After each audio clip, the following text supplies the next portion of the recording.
Aishwarya తలుపుతి.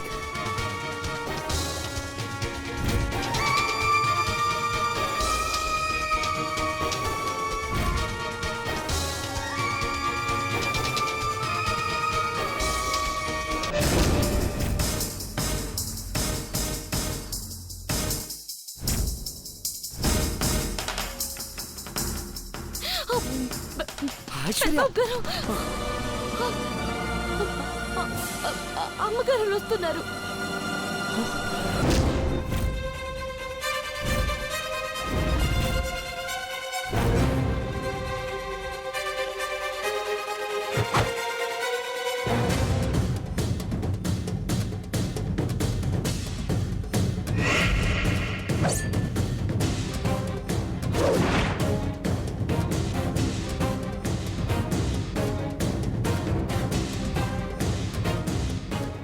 Hello,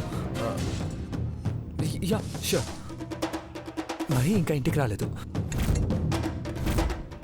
వీలైతే త్వరగా వచ్చేయమని చెప్పండి. ఎస్ నేను వెయిట్ చేస్తున్నానని చెప్పండి. పెద్దబాబు,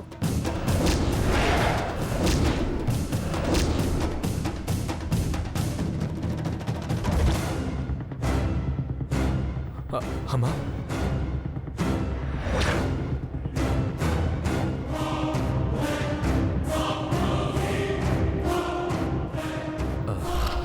అమ్మా, అది ఫోన్ మహి ఇంకా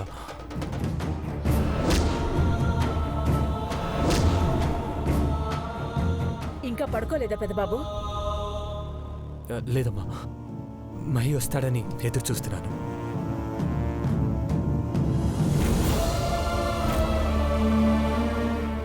వచ్చేస్తాడే పెద్దబాబు. రేపు న్యూజిలాండ్ వెళ్తున్నాడు కదా, ఏ వర్క్ పెండింగ్ పెట్టకూడదు అనుకున్నాడేమో. నువ్వు వెళ్ళి పడుకోనన్నా. అలాగే dad. Good night. Good night. Good night అమ్మా. Good night.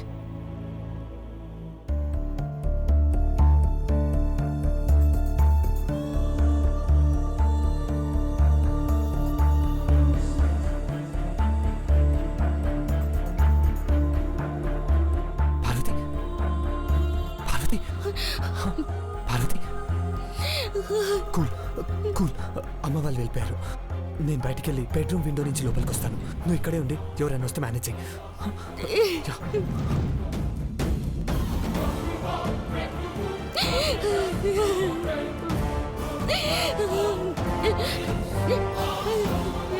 చిన్నమ్మాయి గారు, అమ్మ, అలాంటి వాళ్ళది నిజమైన ప్రేమ కాదు, అది వ్యామోహం. ఎగ్జాక్ట్లీ చిన్నత్త. నిజంగా ప్రేమించుకున్న వాళ్ళు అలా చేయరు. ఎంత మనసు విరిగిపోతే కన్న కూతుర్ని పట్టుకొని మా దృష్టిలో చచ్చిపోయా ఉంటుందా తల్లి? అది సరే అమ్మా, తన కూతురుతో తన మాట అనేటప్పుడు ఆమె మాటల్లో వ్యథ, కళ్ళల్లో బాధ గమనించావమ్మా? పెద్దబాబుకు బర్త్డే విషెస్ చెప్పు కూడా వెళ్ళాం కదా.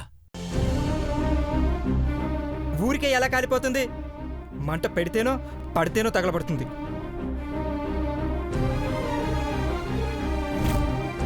కరెక్ట్ చిన్నబాబు. నీకొచ్చినట్టే నాకు డౌట్ వచ్చింది. పార్వతే షర్టును తగలబెట్టిందనుకుంటా.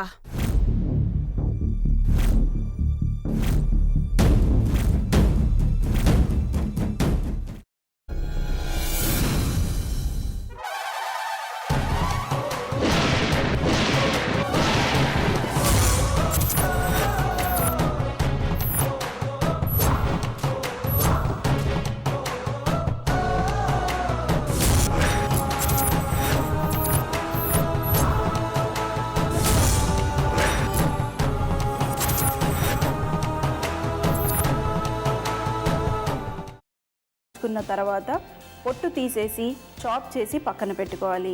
ఒక ప్యాన్లో కొద్దిగా నూనె వేడి చేసి అందులో ఆవాలు, మినప్పప్పు, శనగపప్పు, కరివేపాకు, సన్నగా తరిగి పెట్టుకున్న ఉల్లిపాయలు వేసుకుని 1 నిమిషం పాటు వేయించుకోవాలి. ఆ తర్వాత కాల్చి కట్ చేసి పెట్టుకున్న వంకాయని కూడా అందులో వేసుకుని బాగా మిక్స్ చేసి బౌల్లోకి ట్రాన్స్ఫర్ చేసుకుని అందులో తగినంత చిక్కటి పెరుగు లేదా పల్చటి పెరుగు వేసుకుని మిక్స్ చేసి అన్నంతో కానివ్వండి, చపాతీతో కానివ్వండి సర్వ్ చేసినా చాలా బాగుంటుంది.